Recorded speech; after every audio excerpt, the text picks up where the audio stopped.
Assalamualaikum warahmatullahi wabarakatuh. Alhamdulillahirabbil alamin.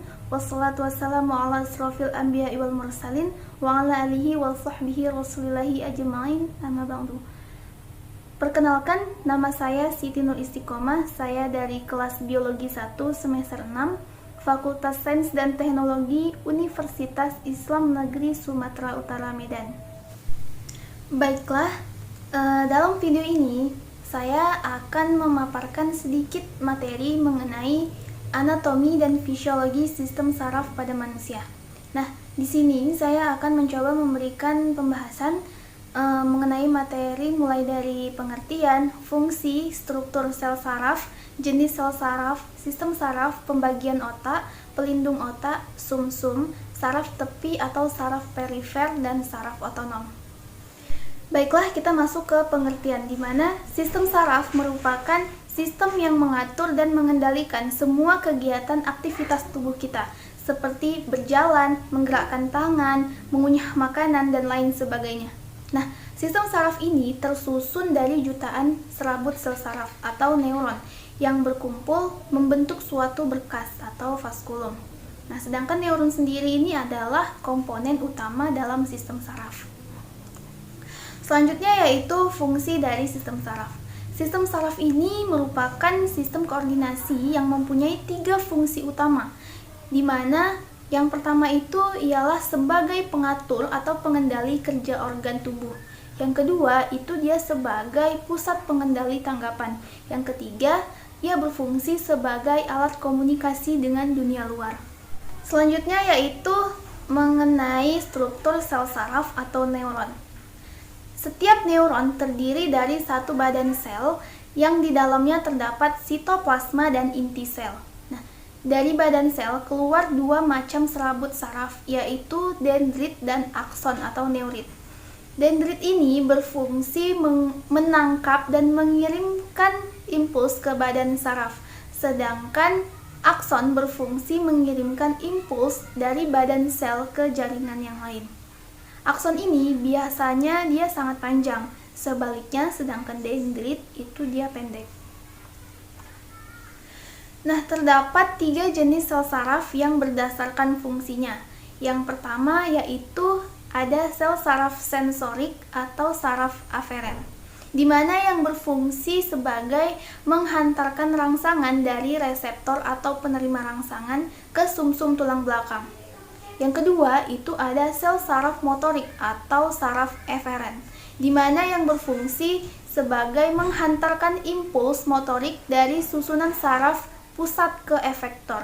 Nah, yang ketiga itu ada sel saraf penghubung atau intermediate atau asosiasi, di mana yang merupakan penghubung sel saraf yang satu dengan sel saraf yang lainnya. Selanjutnya, sistem saraf berdasarkan letak kerjanya, dia ini terdiri atas 3 bagian utama, yaitu ada sistem saraf pusat, di mana yang terdiri dari otak dan sumsum tulang belakang. Yang kedua, itu ada sistem saraf perifer atau saraf tepi, di mana yang terdiri dari 12 pasang saraf serabut otak atau saraf kranial. Yang kedua itu dan 31 pasang saraf sumsum tulang belakang atau saraf spinal. Nah, yang ketiga itu ada sistem saraf autonom atau saraf tak sadar, di mana yang terdiri dari susunan saraf simpatik dan susunan saraf parasimpatik. Selanjutnya yaitu otak. Otak terbagi menjadi 3 bagian. Yang pertama yaitu ada otak besar atau cerebrum, yang kedua ada otak kecil atau cerebellum, yang ketiga ada otak tengah atau mensencephalon. Nah, otak besar atau cerebrum ini berfungsi untuk mengatur semua kegiatan aktivitas yang berkaitan dengan kepandaian atau intelijensi, ingatan atau memori, kesadaran, dan pertimbangan. Nah, otak besar ini terletak di bagian depan otak, di mana yang terdiri dari bagian belakang atau oksipital, di mana yang berfungsi sebagai pusat penglihatan. Yang kedua ada di bagian samping atau temporal, di mana sebagai pusat pendengaran. Dan ada di bagian tengah atau parietal, yaitu sebagai pusat pengatur kulit dan otot terhadap panas, dingin, sentuhan, dan tekanan. Serta dia ada di antara bagian tengah dan belakang, di mana sebagai pusat perkembangan kecerdasan, ingatan, kemauan, dan sikap. Selanjutnya yang kedua itu ada otak kecil atau cerebellum, di mana yang berfungsi sebagai mengendalikan dan mengkoordinasikan gerakan-gerakan otot tubuh serta menyeimbangkan tubuh. Nah, letak otak kecil ini dia terdapat di atas batang otak. Selanjutnya yaitu ada otak tengah atau mensencephalon. Nah, otak tengah ini dia itu terletak di depan otak kecil dan jembatan Farol atau yang menghubungkan otak kecil di bagian kiri dan kanan, juga menghubungkan otak besar dan sumsum tulang belakang. Di depan otak tengah ini atau diencephalon, dia terdapat talamus atau pusat pengatur sensoris, dan ada hipotalamus sebagai pusat pengatur tubuh yang mengatur selera makan, keseimbangan cairan tubuh, dan lain sebagainya. Serta dia ini berada di bagian atas ada lobus opticus atau pusat refleks mata. Selanjutnya yaitu mengenai pelindung otak, di mana yang terdiri atas tengkorak, ruas-ruas tulang belakang, dan ada 3 lapisan selaput otak atau meningen, di mana yang terdiri dari durameter, aranoid, dan piameter. Durameter ini merupakan ia yang bersatu dengan tengkorak atau yang melekat pada tulang.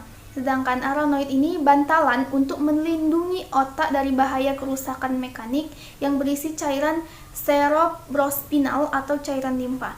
Nah, sedangkan piameter ini merupakan ia yang penuh dengan pembuluh darah dan permukaan otak, disuplai oksigen dan nutrisi, serta mengangkut sisa-sisa metabolisme. Selanjutnya yaitu mengenai sumsum lanjutan atau medula oblongata, di mana di bagian ini dia banyak mengandung ganglion otak dan yang berfungsi sebagai pusat pengatur gerak refleks fisiologis seperti denyut jantung, pernafasan, pelebaran dan penyempitan pembuluh darah, bersin dan batuk. Selanjutnya yaitu ada sumsum tulang belakang atau medula spinalis, di mana ia yang berfungsi sebagai penghubung impuls dari dan ke otak. Yang kedua itu dia sebagai memungkinkan jalan terpendek pada gerak refleks. Nah, di bagian dalamnya ini ada akar dorsal yang mengandung neuron sensori, serta ada akar ventralnya di mana ia yang mengandung neuron motorik. Nah, pada bagian putihnya juga terdapat serabut saraf asosiasi. Selanjutnya yaitu saraf tepi atau saraf perifer.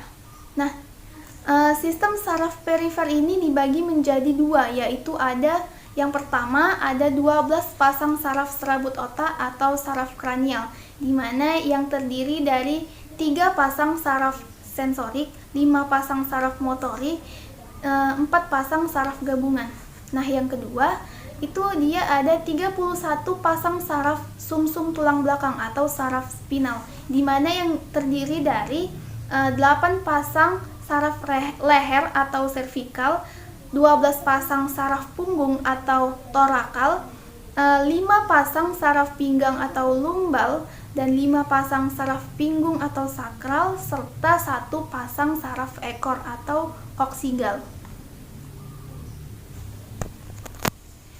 Selanjutnya saya akan menjelaskan mengenai nervus cranialis, di mana nervus cranialis ini terbagi menjadi 12 nervus, yang diantaranya yang pertama itu ada nervus olfactorius, di mana ia yang mensarafi indera penciuman. Yang kedua itu ada nervus opticus, di mana ia mensarafi indera penglihatan dan tajam penglihatan. Yang ketiga itu ada nervus oculomotorius, di mana ia mensarafi gerakan bola mata dari dalam keluar. Yang keempat itu ada nervus trochlearis, di mana ia mensarafi gerakan bola mata ke bawah dan ke samping kanan kiri. Nah, yang kelima itu ada nervus trigeminus, di mana ia mensarafi kulit wajah, refleks kornea, kepekaan lidah dan gigi. Nah, yang keenam itu ada nervus abducens, di mana ia mensarafi gerakan bola mata ke samping. Yang ketujuh itu ada nervus facialis, di mana ia mensarafi otot wajah, lidah atau pengecapan. Nah, yang kedelapan ini ada nervus auditorius, di mana ia mensarafi indera pendengaran dan menjaga keseimbangan. Yang kesembilan itu ada nervus glossopharyngeus, di mana ia mensarafi gerakan lidah, menelan. Dan yang ke-10 itu ada nervus vagus, di mana ia mensarafi faring-laring, gerakan pita suara dan menelan. Nah, yang ke-11 itu ada nervus accessorius, di mana ia mensarafi gerakan kepala dan bahu. Nah, yang terakhir yang ke-12 itu ada nervus hypoglossus, di mana ia mensarafi gerakan lidah.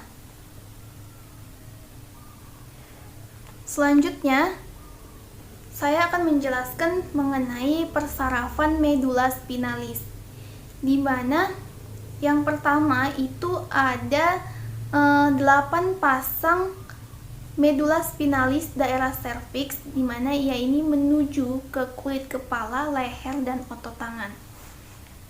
Yang kedua itu ada 12 pasang medula spinalis daerah punggung, ia ini menuju ke organ-organ dalam. Nah, yang ketiga itu ada 5 pasang medula spinalis daerah lumbal atau pinggang, di mana ia ini menuju ke bagian paha. Nah, yang keempat itu ada 5 pasang sakral atau kelangkang, di mana ia ini menuju ke otot betis, kaki, dan jari kaki. Nah, yang kelima itu ada 1 pasang medula spinalis daerah koksigeal, di mana ia ini menuju ke sekitar tulang ekor. Selanjutnya, saya akan menjelaskan mengenai saraf otonom. Nah, di sini dijelaskan bahwa SSO meninggalkan chorda spinalis dan mensarafi otot jantung dan polos serta kelenjar. Nah, SSO involuter atau tidak disadari, di mana sistem saraf otonom ini dibagi menjadi 2, yaitu ada sistem saraf simpatis dan sistem saraf parasimpatis. Pertama yaitu ada sistem saraf simpatis, di mana ia ini mempersarafi bagian jantung yang berfungsi sebagai mengatur kecepatan denyut dan kekuatan kontraksi jantung. Yang kedua itu dia mempersarafi arteri dan vena besar dan kecil, di mana ia ini berfungsi sebagai mengatur konstriksi. Yang ketiga itu dia mempersarafi otot polos saluran cerna yang sebagai penurunan motilitas. Nah, selanjutnya itu dia mempersarafi otot polos saluran nafas, di mana yang berfungsi untuk merelaksasi bronkus dan penurunan sekresi bronkus. Selanjutnya yaitu ia mempersarafi merangsang kelenjar keringat. Nah, yang kedua itu ada namanya sistem saraf parasimpatis.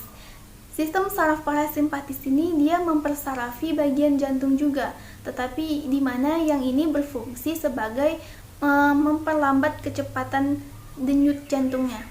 Yang kedua itu dia mempersarafi saluran cerna, di mana untuk meningkatkan motilitas.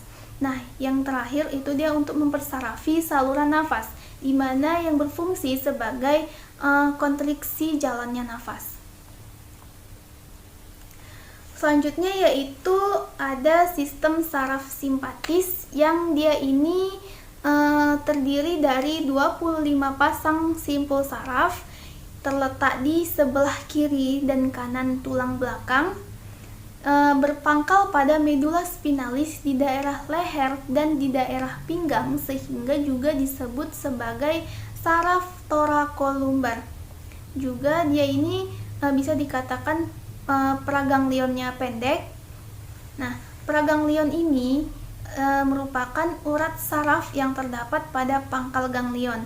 Nah, ada juga disebut postganglion, atau ini merupakan urat saraf yang berada pada ujung ganglion. Nah, ciri-ciri sistem saraf parasimpatis ini dia urat peraganglionnya itu panjang karena ia menempel pada organ yang dibantunya. Lalu dia berpangkal pada medula oblongata. Kerjanya juga berlawanan dengan kerja sistem saraf simpatis tadi.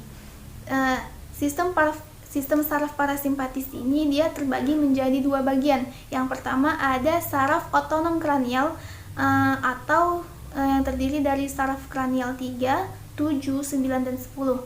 Dan yang pertama tadi saraf otonom kranial, ini yang kedua dia ada saraf otonom sakral. Baiklah, itu tadi hasil pemaparan saya sedikit mengenai materi anatomi dan fisiologi sistem saraf pada manusia. Kurang dan lebihnya saya mohon maaf. Saya sudahi dengan wabillahi taufik wal hidayah. Wassalamualaikum warahmatullahi wabarakatuh.